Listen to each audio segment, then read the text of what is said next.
শোন, এমনিতে আমি ভদ্রলোক, কারো সাথে বেয়াদবি করি না, কিন্তু সাইজে কেউ পাঙ্গা নিতে আইলে কোনোদিনও ছাড় দেই না। আর তুই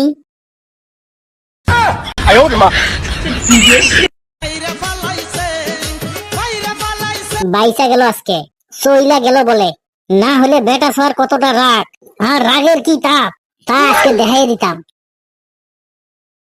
কি রে, বেটা সোয়ারে আজকাল দেখাই যায় না, থাকে কোনে ও? ওর হইছে কি, ও ঘর থেকে বাইরে নেই বন্ধ করে দিল। এখন তো দেখি আগের মতন আড্ডা বাড্ডা দিতে আসে না। আরে ওই ওই চাটাম্বাজের কথা তুই বাদ দেছে দেখি। ওর কথা শুনলে মনে কর যে আমার পুরো রুহুটা জ্বলে যায়, মানে পুরো ভোর হয়ে যায়। আমি মনে কর যে একটা কথা কবার গেলে তিলের থেকে তাল বানায় ফেলায়। মিথ্য সত্য দিয়ে মনে কর যে এমন ভাবে তোরে কবে, তোর বিশ্বাস করতে হবে। করবি না কেন? কারণ ওর কথার মধ্যে মধু আছে। যে চাটাম চুটাম মারে না, তার কথার মধ্যে সবসময় মধু থাকে। আগের দিন একবার কি হয়েছে তুই শুনবি।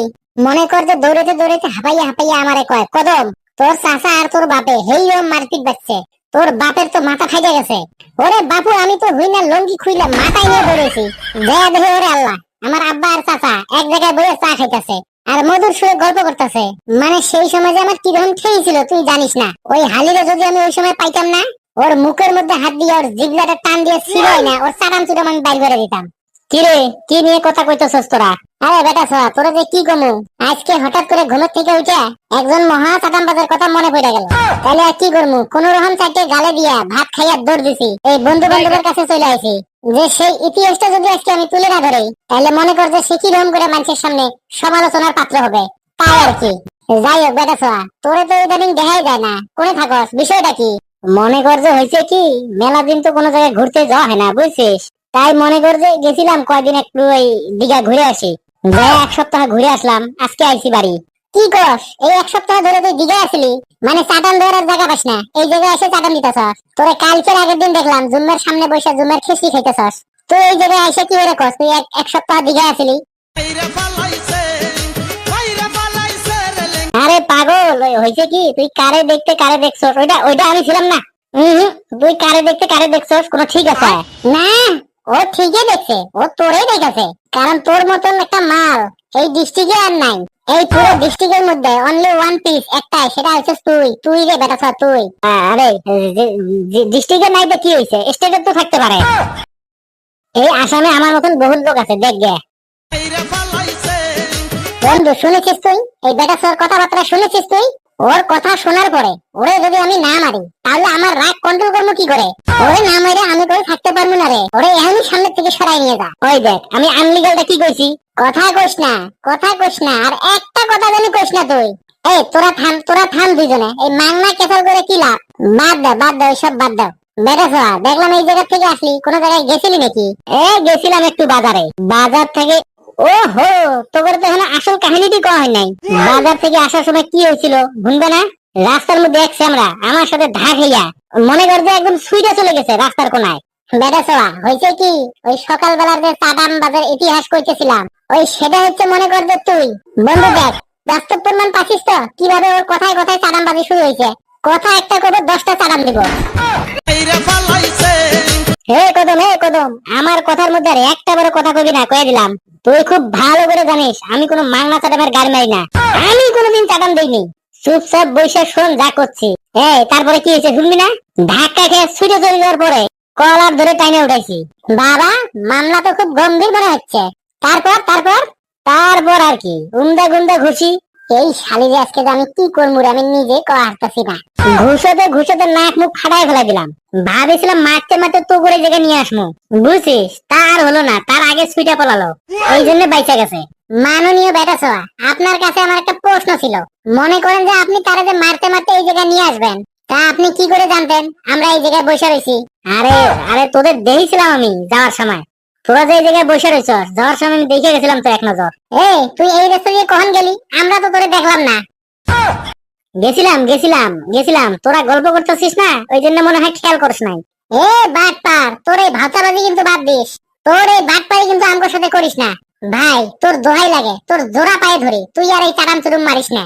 তুই দয়া করে আর একটা কথা কইস না ভাই, তোর এক জোড়া পায়ে আমি ধরি। আর যদি কথা কস না, তাহলে তুই আমার সাথে খারাপ লোক কোনো পাবি না। চাটাম দিবি এই গ্রাম ছেড়ে যে ভাইয়ের গ্রামে দিবি, ভাইয়ের গ্রামে। কয়েকটা লোকজন গোটায় নিয়ে তারপরে চাটান দিবি। আচ্ছা বাদ দে, শুনলাম তুই বলে এই চাটানগিরি বাদ দিয়া ঘির ব্যবসা শুরু করছস, কি ব্যাপারটা কি? না রে বন্ধু, ওই ঘির ব্যবসা ছেড়ে দিছি, ওতে প্রচুর রিস্ক। কইতে পারিস এক কথায় জান নিয়ে টানাটানি। মানে ঘির ব্যবসায় জান নিয়ে টানাটানি, ঠিক বুঝলাম না তো। আরে হয়, আগে একদিন হয়েছিল কি শুনবি? না, আমরা আর শুনবো না। তোর ওই জীবনের ইতিহাস, তোর ওই ভাওতাবাজি, তোর ওই মুখ দিয়ে গল্প আমরা আর কেউ শুনতে চাচ্ছি না। তুই চুপ করে থাক ভাই। আরে পাগল, না শুনলে বুঝবি কি করে আমি ঘির ব্যবসা ছাইড়া দিলাম কে? শোন শোন শোন আগে, তারপরে বস। হয়েছিল কি, আমি মদনের দোকানে বসে আগের দিন চা খাচ্ছিলাম, ওয়াল্লাহ হঠাৎ তিনটে মোটরসাইকেলে 15 জন লোক আইয়া আমার টাইরো খাল দিয়ে ঘুরে দিচ্ছে। শুনেছিস শুনেছিস ওর কথাবার্তা? মানে 3 মোটরসাইকেলে বলে 15 জন লোক আইছে। ওর মতন চাপাবাজি গল্প আর এই জেলায় কোথাও পাবি? আরে ওই 15 জন মানে আমি বলছি 15 জন তো আমি অনুমান করে কইছি। পাগল, ওরা অনুমানের উপরে ধর। 15 জনের কম হইতে পারে। তারপরে কি হয়েছে শুনবি না? মনে কর আমার তো ঘিরে ধরছে, আমি তো টোটাল ভয় পেয়ে গেছি। ভয়ে তো আমি কাঁপতেছি, আমার এতগুলো লোক ঘিরে ধরছে, কি হয়েছে? আমি তখন জিজ্ঞাসা করছি কি হয়েছে, আমার সিধা কয় চল। আমি কইলাম কোনায় কোনায়, কয় যে অত কথা কওয়ার সময় নেই, তাড়াতাড়ি গাড়িতে ওঠ। আমি তো টোটাল ভয় পেয়ে গেছি। দৃষ্টি আকর্ষণ করে মাথার দিকে চাইয়া দেখলাম, মনে হচ্ছে বন্দুকও ছিল। ওরে বাপার, বন্দুক না রে, বন্দুক না, এই কাঁধে কামান ছিল, কামান। মানে মিসাইল, তোরে মাইরে তোর চাপাবাজি ভাঙতে গেলে তো মিসাইল আর কামান লাগবো। বন্দুক দিয়ে গুলি করে তোর চাপাবাজি ভাঙতে গেলে তো 4-500 গুলি লাগবো। অত সময় নষ্ট করবো কেটা? হালি, তোরে তো বন্দুক না, তোরে তো মিসাইল দিয়ে উড়াবে। শোন, আমার কিন্তু ধৈর্যের বাঁধ টোটাল ভাঙা গেছে। এই বন্ধু শোন, ওরে চুপ করে রাখিস। এই কদম, তুই অল্প চুপ করে থাকতো, চুপ করে থাক। এই বেটা ছ, তুই তোর গল্প ঠিক লাগতেছে, চালাইয়া যা। না তা ঠিক আছে বেটা ছ, তুই গল্প চালাইয়া যা বন্ধু। আর ওর গল্প ফিরে তো উঠে হারবি না। তার চেয়ে আমি একটা কাজ করি বন্ধু, তোদের সুযোগ সুবিধার জন্য আমি বাড়ি গিয়ে মারে কই কয়টা খিচুড়ি আনতে। আইনে দুপুর বেলা এনে খেয়া আবার গল্পে লাগিয়ে গেলি। তুই তুই চুপ করছে। তোরা হন, তারপরে কি হয়েছে? মনে কর যে আমি যেমনি টের পাইছি যে ওদের কাছে বন্দুক আছে, আমি কিন্তু ভাই কথা বেশি বাড়াই নাই। আমি চুপচাপ যাইয়া ওর গাড়িতে বসে পড়ছি। গাড়িতে আমাকে নিয়ে ওরা যাচ্ছে, চলে গিয়ে আমাকে নিয়ে গেল একটা বাড়ি। সে কি বাড়ি রে বন্ধু, বিরাট এক বাড়ি। মনে কর সর্বনিম্ন 50 কোটি টাকা খরচ করে বাড়িটা বানাইছে। চলে গেছি এই বাড়ির ভিতরে। বন্ধু মনে করছে আমি এইবার, তুই চুপ করছে ওরা, দেখতেছে যে টান টান উত্তেজনা চলতেছে। তুই শুনলে শোন, নাহলে উঠে চলে দেখা। এই বেটা তুই ক ক ক তারপরে তারপরে তারপরে আমি ভিতরে যা দেখি কি, এক লোক পায়ের উপরে পা তুলে সাহেবের মতন বসে রয়েছে। আমি ভয়তে ভয়তে কইছি কি, কি হয়েছে ভাই? ওই লোক মোটা করে কইছে কি, শুনলাম তুই দেশি ঘির ব্যবসা করো, আমার 2 মণ ঘি লাগবে, তাই তোমারে উঠে আনেছি। না, আমি আর পারলাম না, আমি আর মাইনে নিতে পারলাম না। হালি বেটা সোয়া, তুই টোটাল ধৈর্যের বান ছিড়া দিছস রে। এই বন্ধু তুই সব দেখি কদম আলী যে খেপা খেপছে, আজকে বেটা সর যে কি হইব এক মালিক ছাড়া কেউ কওয়া হারবো না। বন্ধুরা আপনারা যদি বলতে পারেন একটু কমেন্টে বলবেন ভিডিওখান কিরকম লাগলো, তাও একটু কমেন্টে জানাবেন। ভিডিওটা লাইক করবেন, বেশি বেশি শেয়ার করবেন, আমাদের চ্যানেলটা সাবস্ক্রাইব করে আমাদের পাশে থাকবেন।